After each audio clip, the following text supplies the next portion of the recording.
Les Nigériens sont désespérés, ils sont de très mauvaise foi, au-delà d'être des très mauvais perdants. D'ailleurs, je pense que nous, Congolais, nous n'étions même pas censés faire attention à cette folie de la Fédération nigériane de football. Je vous dis pourquoi.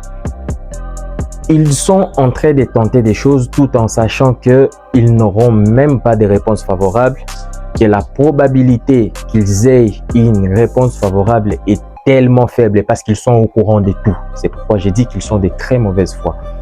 Ils se basent sur un article juridiquement parlant de la RDC qui est lié à la double nationalité. La double nationalité en RDC qui est juridiquement interdite.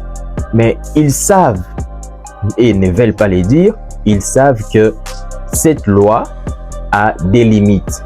Et parmi les limites, il y a celles liées à la nationalité sportive. Et c'est uniquement la nationalité sportive qui est prise en compte par la FIFA.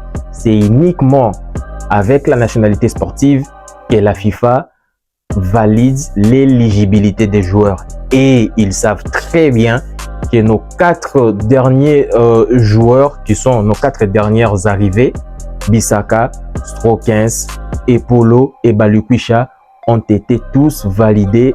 Leurs éligibilités ont été toutes validées par la FIFA avant les matchs face au Nigeria. Ils les savent très bien.